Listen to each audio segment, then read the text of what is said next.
warahmatullahi wabarakatuh. Innal hamdalillah nahmaduhu wa nasta'inuhu wa nastaghfiruh wa na'udzu billahi min shururi anfusina wa min sayyiati a'malina. May yahdihillahu fala mudhillalah wa may yudlilhu fala hadiyalah. Asyhadu an la ilaha illallah wahdahu la syarikalah wa asyhadu anna Muhammadan abduhu wa rasuluh. Allahumma shalli ala Muhammad wa ala alihi wa sahbihi ajmain, amma ba'd.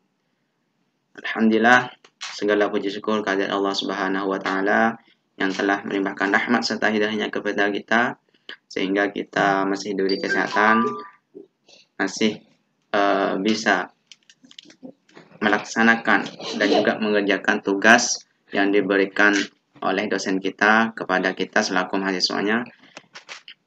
Salawat serta salam semoga tetap tercurahkan kepada suri tauladan kita, kepada panutan kita yakni Nabi Muhammad SAW, yang mana atas perjuangan beliau, atas kesabaran beliau yang sangat luar biasa dalam perjuangan agama Islam, sehingga kita bisa menikmati indahnya Islam dan juga iman seperti yang saat ini kita rasakan. Baik, sebelumnya perkenalkan saya Idris Sodik, dan juga ada rekan-rekan sekelompok kami, Muhammad Ubaidillah Alamin dan juga Wairosita Ma'rufah, yang mana di sini kami kelompok 1 mempunyai tugas menjelaskan tentang usul fiqh, pengertian usul fikih, perbedaan usul fikih dengan fikih, objek usul fikih, dan tujuan dari usul fikih sendiri. Baik, yang pertama yaitu pengertian usul fikih.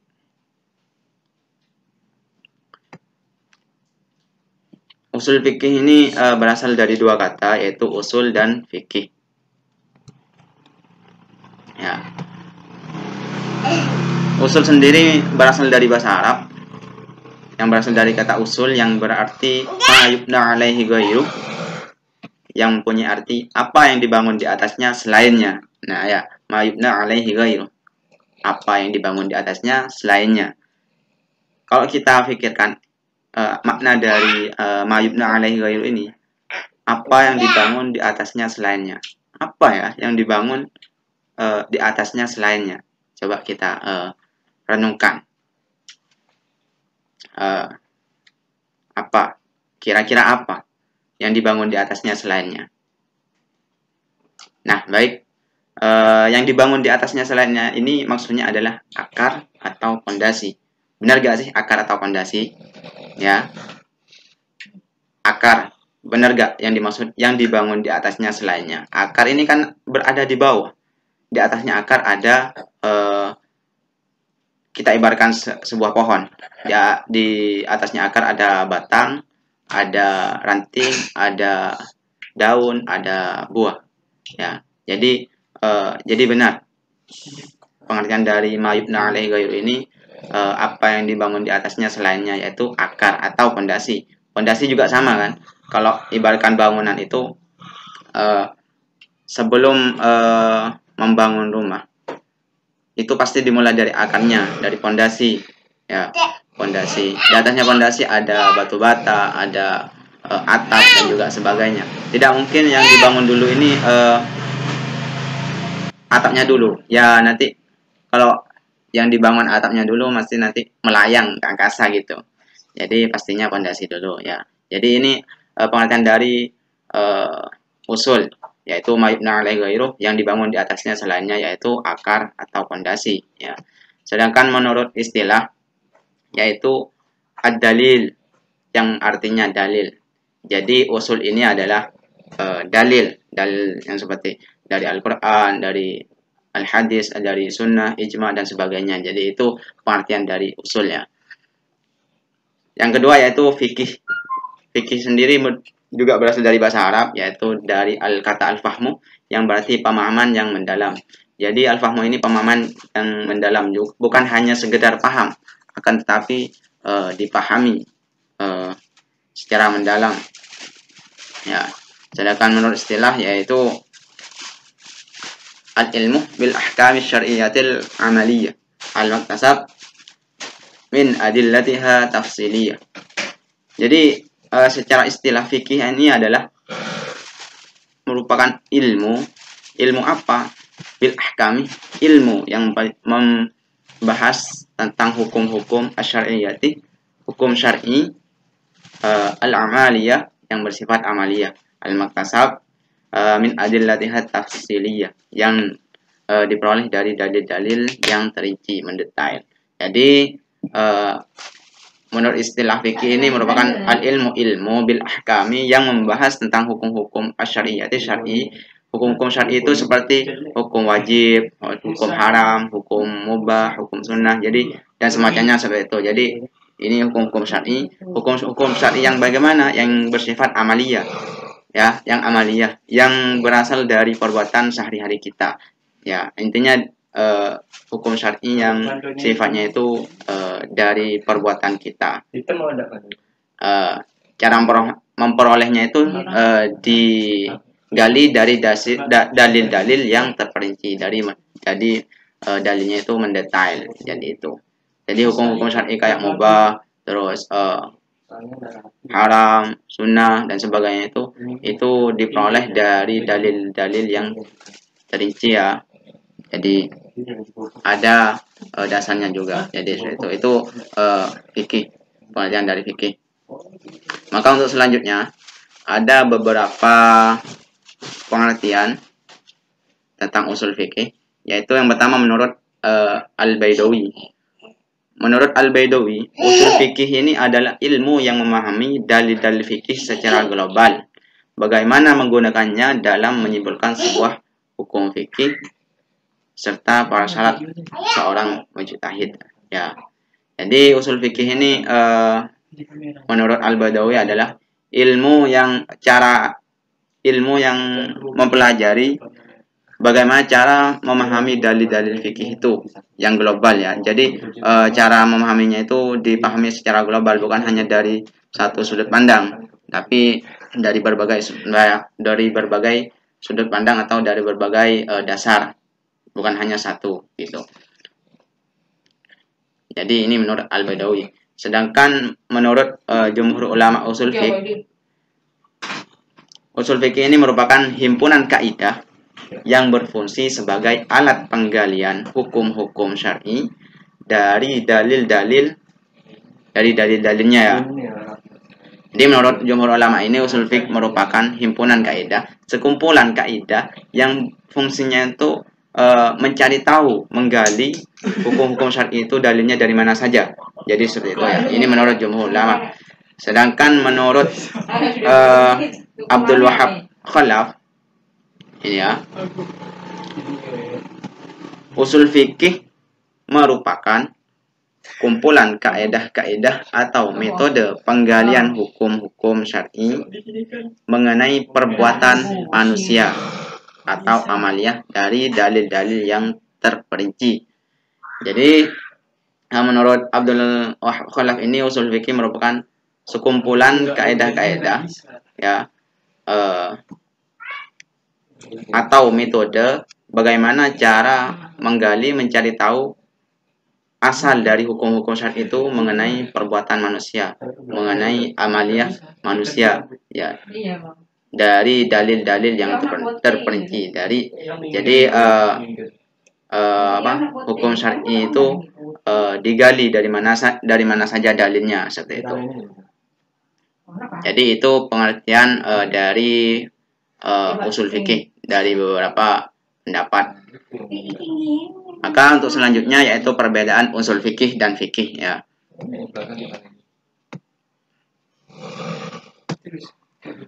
Usul fikih yaitu mempelajari yang dipelajari tentang objeknya, yaitu dalilnya dari syar'i, dalil syar'inya. Yang digali itu, yang dicari itu objeknya itu dari dalil syar'inya. Misalkan dari dalil syar'i wajib, haram, itu yang digali itu asalnya dari mana, dalil itu hukum itu asalnya dari mana. Sedangkan fikih sendiri itu mencari objeknya tentang dari perbuatan mukallafnya, perbuatan dari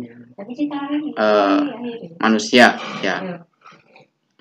Jadi kalau usul fikih ini kajiannya, objeknya ini yang digali ini dari dalil syar'inya, Sedangkan kalau fikih ini dari objek perbuatan mukallafnya. Maksudnya seperti ini. Misalkan dalil wajib ini dari mana asalnya? Dalil-dalilnya dari mana? Sedangkan kalau fikih ini dari perbuatan mukallafnya. Jadi perbuatan sehari-hari misalkan sholat itu hukumnya bagaimana? Terus mencuri itu hukumnya bagaimana? Ini objeknya ini yang dicari ini dari perbuatannya. Ya, yang kedua yaitu usul fikih itu yang dipelajari dari koleksi metode penemuan hukum. Ya, jadi usul fikih ini merupakan metode penemuan hukumnya. Bagaimana cara-cara menemukan hukum wajib, hukum haram, sunnah dan sebagainya itu ini yang dibahas dalam usul fikih ini. Bagaimana metode pencariannya itu. Sedangkan kalau fikih itu merupakan koleksi produk hukumnya. Jadi dari metode hukum ini, pencarian hukum ini, nanti hasilnya itu merupakan dinamakan fikih, produknya hukum. Misalkan seorang dokter memberikan resep obat. Nah ya, obatnya ini merupakan fikih hasilnya, produknya. Sedangkan resep-resepnya yang dijadikan sebagai obat itu merupakan metodenya, ya, merupakan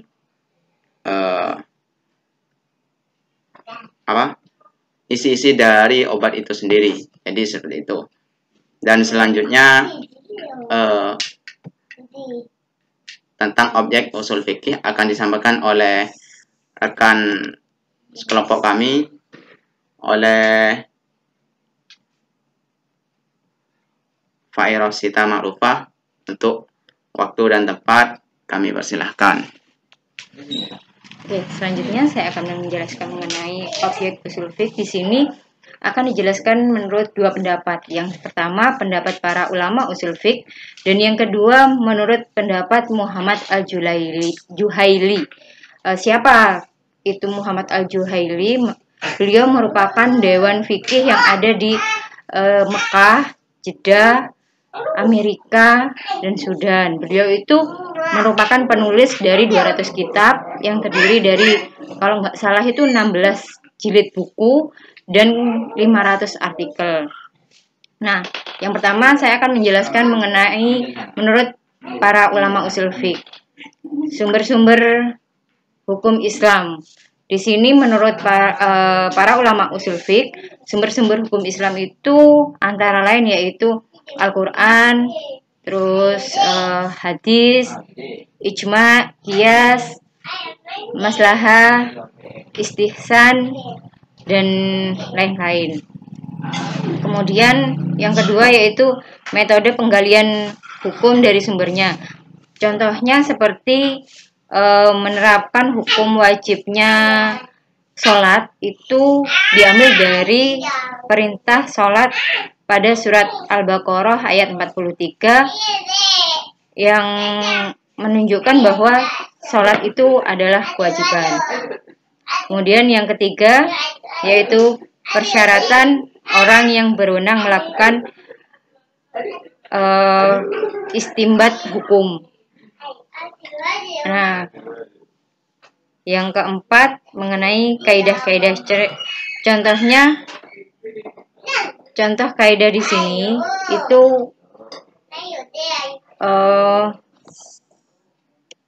dalam bahasa itu disebutkan lapas nakiroh yang menjadi nafi atau negatif. Nah, di sini pengertian umumnya la salata liman lam yaqra bi fatihatil kitab. Nah, jadi tidak sah sholat tanpa membaca Al-Fatihah. Contohnya seperti itu. Contoh kaidah seperti itu. Kemudian yang kelima, kehujahan Al-Quran dan peringkat-peringkat prioritas sumber hukum dan dalil hukum seperti Al-Quran didahulukan daripada hadis, terus ijma didahulukan daripada kias dan seterusnya. Nah, yang keenam mengenai kehujahan maslahah, istihsan, urf, saat, dan qari'ah. Yang ketujuh mengenai tentang dalil-dalil qat'i dan zani. Yang kedelapan mengenai kondisi hukum yang bersifat kondisional dan situasional. Nah, sedangkan menurut Muhammad Al-Juhaili, objek usul fiqh itu yang pertama mengenai sumber-sumber hukum syara. Itu sama, sumber-sumber hukumnya berdasarkan Al-Quran dan Al-Hadis. Kemudian pembahasan tentang ijtihad. Yang ketiga tentang kaidah-kaidah yang digunakan dalam mengistinbat hukum dan cara menggunakannya. Yang keempat tentang macam-macam hukum syara, baik tuntutan, larangan, pilihan, dan keringanan. Yang kelima pembahasan tentang hukum hakim dan mahkum alaih atau mukallaf, mahkum bih atau perbuatan mukallaf. Mungkin untuk tujuan mempelajari usul fiqh itu apa saja akan dijelaskan oleh rekan saya Ubaidillah Al-Amin. Kepada Ubaidillah saya persilahkan. Baik, terima kasih kepada Mas Idris dan Bu Faira. Selanjutnya yaitu saya akan menjelaskan atau menerangkan mengenai tujuan mempelajari usul fiqh. Nah, di sini saya mencantumkan atau menjelaskan ada 6 poin.